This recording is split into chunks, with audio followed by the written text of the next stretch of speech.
Boa tarde, pastor Genivaldo, falando de São Paulo, hoje dia 11 de dezembro de 2018, e o tema é os crentes bereanos. Me deu vontade de falar sobre esses crentes bereanos aí que tanto se fala. Acredito que poucas pessoas entendem realmente quem eram esses crentes bereanos, porque a impressão que dá é que eram crentes já convertidos ao Evangelho, que tinham Bíblia na mão, e que quando alguém ia na igreja deles pregar, eles confrontavam com a palavra se era realmente aquilo que estavam pregando. Estava na Bíblia, lá se conferia o que estavam pregando. Pois bem, quem eram os crentes bereanos? Na verdade, os crentes bereanos eram judeus piedosos, judeus, esses em particular, citados aqui, que estavam naquela sinagoga onde Paulo pregou. Paulo estava com Silas. Lembram que ele estava lá em Tessalônica e pregando a Cristo. Paulo só pregava a Cristo, não tinha teretetê com ele, era Cristo. E os judeus, se sentindo prejudicados, caíram em cima de Paulo, de Silas. Até os irmãos mandaram: vão lá para Bereia. Não era tão longe, não devia ser tão longe assim. Havia uma estrada que ligava as duas cidades, Tessalônica e Bereia. Muito bem. E Paulo foi para lá, entrou na sinagoga, e vamos ver o que acontece quando Paulo chega na sinagoga na Bereia.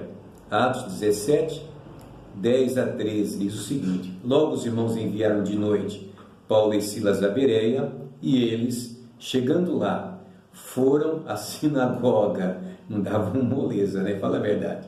Foram à sinagoga dos judeus. Ora, estes foram mais nobres do que os de Tessalônica, porque de bom grado ouviram a palavra, examinando cada dia nas Escrituras se estas coisas eram assim. De sorte que creram muitos deles, e também mulheres gregas da classe nobre, e não poucos homens. Bom, depois os judeus de Tessalônica souberam que estavam lá pregando a palavra e o que estava acontecendo, foi um grupo para lá para provocar o povo, incitá-los contra Paulo e Silas, não é? Mas vejam que eles confrontavam o que Paulo dizia. Ao invés de brigar, ao invés de se indispor, ao invés, de ficar combatendo a pregação de Paulo, eles pegaram o texto que tinham na mão, foram confrontar se era exatamente isto. E por quê?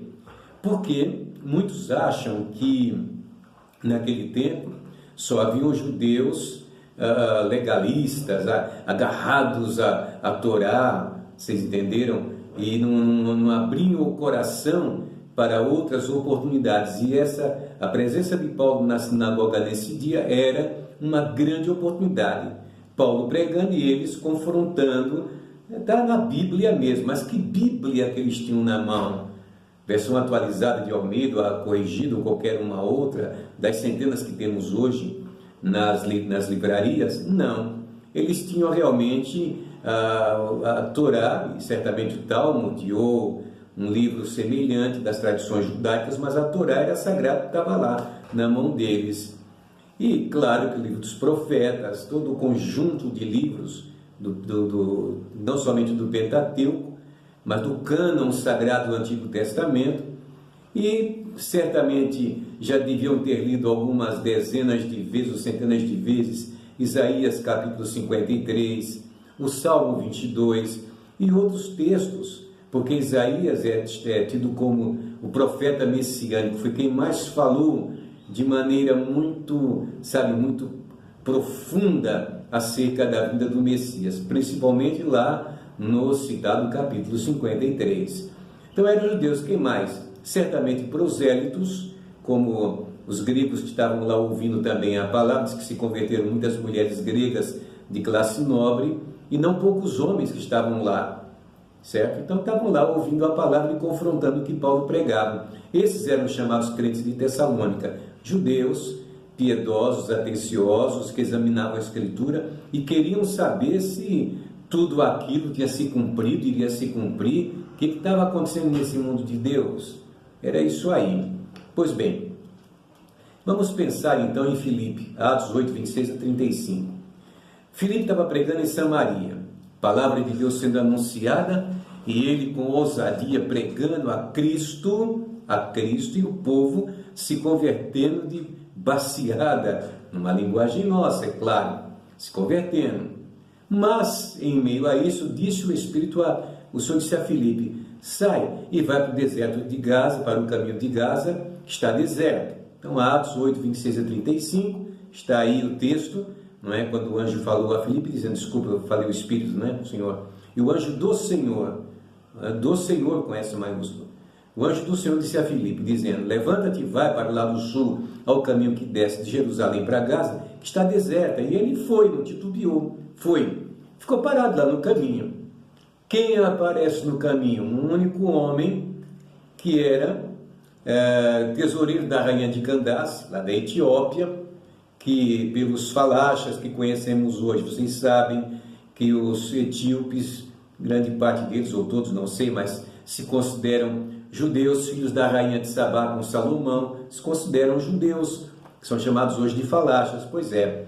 Então ele vinha lá de Jerusalém, tinha ido para adoração, como era comum muitos piedosos fazerem, iam lá em Jerusalém para adorar, e lá eles adquiriam uma parte da Escritura, e ele adquiriu uma parte, exatamente, capítulo 53 do livro do profeta Isaías, e ele vinha, quando o Espírito disse a Filipe, chega-te ao carro, agora sim, que disse foi o Espírito, chega-te ao carro, e ele correu, acompanhando Filipe, o eunuco perguntou, entendes o que lês? Ele disse, como posso entender se não tem quem me explique? E ele subiu, passou a falar para ele, ensinar a palavra, e ele queria saber se era acerca disso mesmo. A sua humilhação foi tirada, e quem contará a sua geração, porque a sua vida é tirada da terra? E respondeu o eunuco a Filipe, disse, rogo-te, de quem diz o profeta? Desse mesmo ou de algum outro? E então Filipe, abrindo a sua boca e começando nesta escritura, neste capítulo, anunciou Jesus. Não tinha outra coisa. Bem, falando em judeus piedosos, Israel esteve por 400 anos sem profetas, sem revelações, sem sonhos. Deus não falava mais. Mas alguns pensam que Israel estava totalmente abandonada. Não, havia muita gente piedosa naquele tempo, que eu comparo às pessoas que são realmente piedosas no nosso tempo, que esperam o arrebatamento da igreja. Pois bem, e então, entre esses piedosos, Lucas 2, 24 a 32, diz que havia em Jerusalém um homem cujo nome era Simeão, e este homem era justo e temente a Deus, esperando a consolação de Israel, e o Espírito Santo estava sobre ele. E fora-lhe revelado pelo Espírito Santo que ele não morreria antes de ter visto o Cristo do Senhor. E pelo Espírito ele foi ao templo, e quando os pais trouxeram o menino para que procedessem segundo a lei, ou se dedicados ao Senhor, ele tomou em seus braços e louvou a Deus e disse, agora, Senhor, despede em paz o teu servo, segundo a tua palavra, pois já os meus olhos viram a tua salvação. Olha que coisa interessante, não é? A qual tu preparaste perante a face de todos os povos, luz para iluminar as nações, e glória de teu povo, e para a glória do teu povo Israel. Simeão. Quem mais? Lucas 2, 36, 38.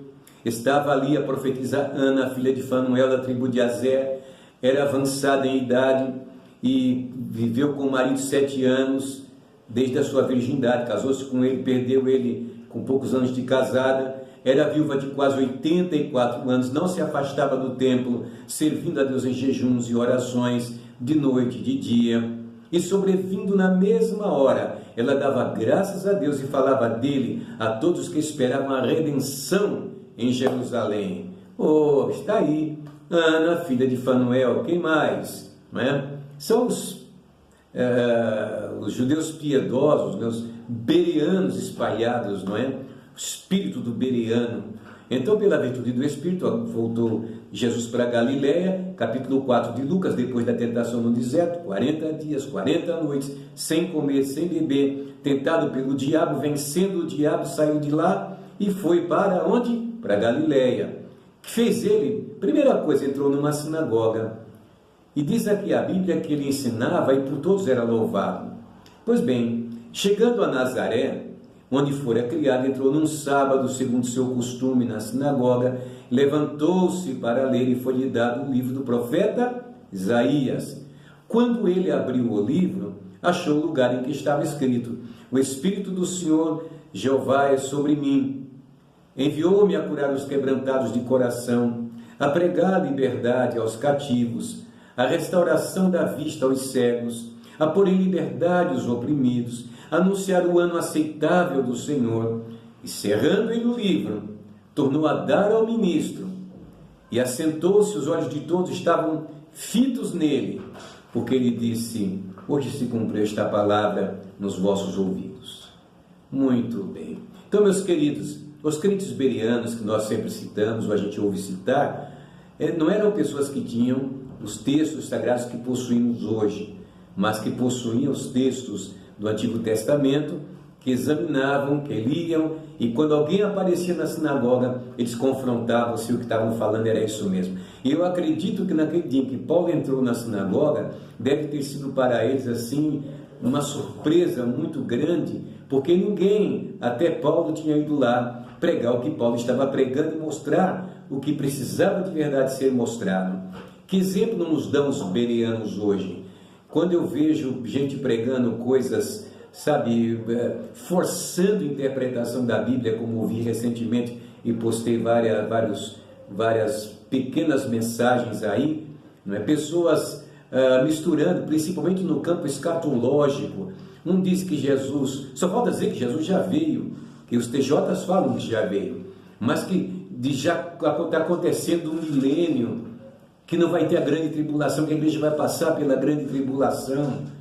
Aí é que nós falamos, façam como os bereanos. Só que agora nós temos as cartas de Paulo, nós temos a carta de Pedro, é só confrontar, leia na ordem certa e veja se o que estão falando por aí é verdade. E o pior de tudo, o que dói mais na alma, é que o pessoal sai aplaudindo, eles saem todos felizes, satisfeitos, bem aquioados. É verdade, a maioria deles aí tudo tem troca de carro todo ano, mora em cobertura. Vai fazer o quê? É o mundo final dos tempos. Mas o que é importante é que a gente confronte tudo com a Bíblia Sagrada. Já me chamaram de uma pessoa muito rasa porque eu não cito os precursores aí da reforma, eu não cito, sabe, aqueles escritores do 3º, do 4º século e tal.